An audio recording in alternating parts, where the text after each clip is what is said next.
ছোটবেলা থেকে খুব কড়া শাসনে মানুষ হয়েছি। মা-বাবার প্রথম সন্তান হওয়ার সত্ত্বে আদর, ভালোবাসা, শাসন একসাথে পেয়েছি।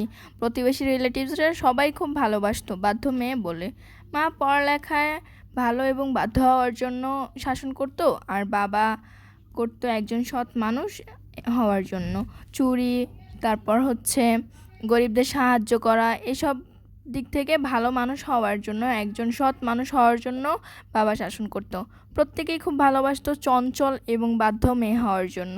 পড়ালেখায়ও ভালো ছিলাম অনেক, সব সাবজেক্টে 100-তে 100 পেতাম, শুধুমাত্র ম্যাথ ছাড়া। ম্যাথে আমি ছোটোবেলা থেকেই কাঁচা, ম্যাথে 100-তে 92, 96, 98 পেতাম। সেটা নিয়েও কথা শুনতে হতো। ছোটোবেলায় যেহেতু খুব চঞ্চল ছিলাম, এই জন্য অপরিচিতদের তুমি করে বলতাম। সেই জন্য মা একবার অনেক মেরেছিল, মনে আছে। তখন আমার বয়স 5 থেকে 6 বছর। আমি বলছি না যে শাসন করা খুব খারাপ বা আমি তাদের পছন্দ করি না, কিন্তু তারা এত শাসন না করলেও পারতো। তখন যেহেতু আমি অল্পতেই কথা শুনতাম। তারপর খুব আদরে এবং শাসনে থাকা সত্ত্বেও ক্লাস 4-এ আমার জীবনে আসে এক বড় ধাক্কা। আমার জীবন থেকে আমার প্রিয় মানুষটি চলে যায়, সে হচ্ছে আমার দাদি।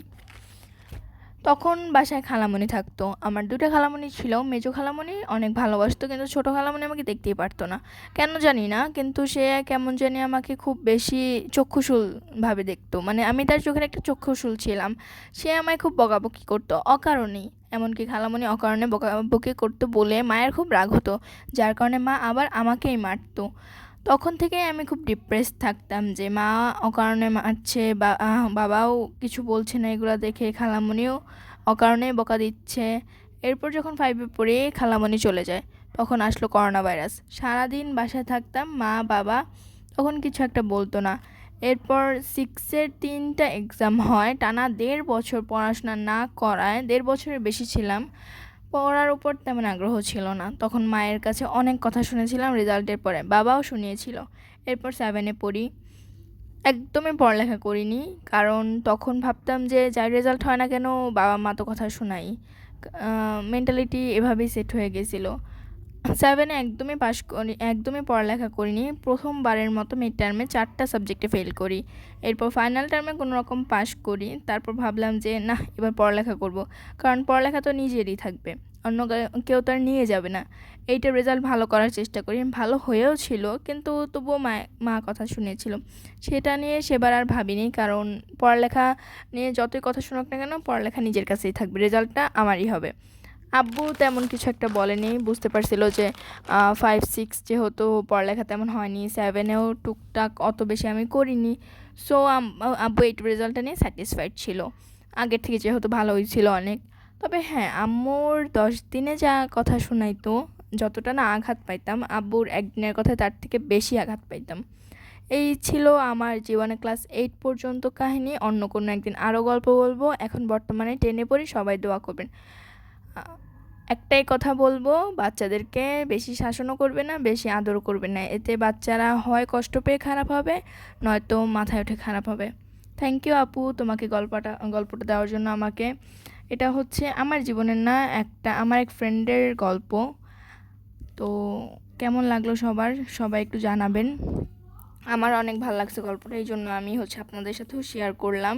আমি যদি ওর পারমিশন নিয়েই বলছিলাম যে আমি কি গল্পটা শেয়ার করতে পারি কিনা, ও বলেছিল যে হ্যাঁ শেয়ার করতে পারিস চাইলে। তবে হ্যাঁ, আমারও গল্পটা শুনে মনে হয়েছে যে একটা সন্তানকে তেমন একটা শাসনও করতে হয় না, আবার তেমন একটা আদরও করতে হয় না।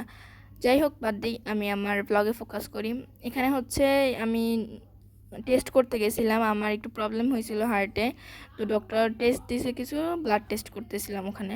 এরপর রাতের বেলা বাসায় আসার পর মনে হইলো যে আমার বিরিয়ানি খাইতে ইচ্ছে করতেছে। এরপর আম্মুকে বললাম। এরপর আম্মু বললো যে আচ্ছা ঠিক আছে, রেডি হয়ে বের হ।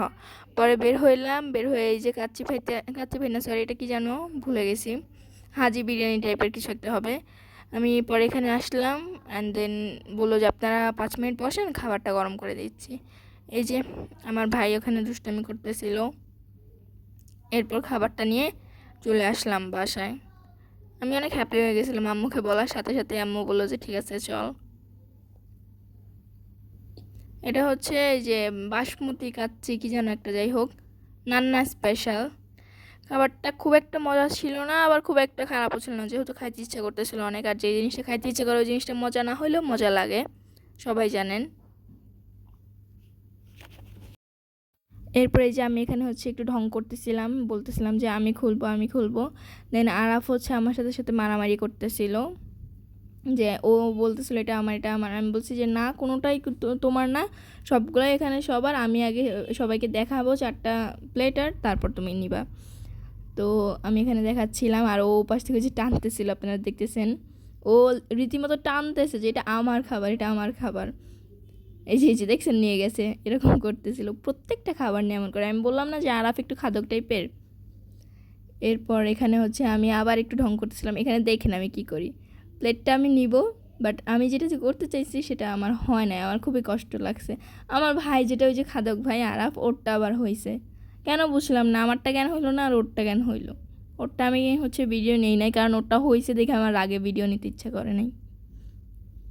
দেখবেন তুলবো আর কি হবে, দেখবেন আপনারা সারপ্রাইজ, মানে ভয় পেয়ে যাবেন, কত সুন্দর করে করতেছিলাম। এই যে দেখছেন কি সুন্দর করে হইলো, সাইড দিয়ে টাপাস করে পড়ে গেল, জিনিসটাই বিরক্ত লাগে। এই যে ওরটা আমি একটু দেখাইছি, যেটুকু ভাঙা সেটটা দেখাইছি, আমারটা পুরোটাই ভেঙে গেছে, ওরটা কি সুন্দর অল্প ভাঙছে।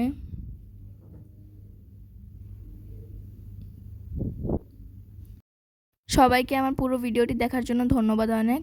আর আমি একটু অসুস্থ, আমার জন্য সবাই একটু দোয়া করবেন মন খুলে, যেন আমি তাড়াতাড়ি সুস্থ হয়ে যাই, পরীক্ষাগুলো যেন ভালো হয়। Thanks for watching this video. আল্লাহ হাফেজ।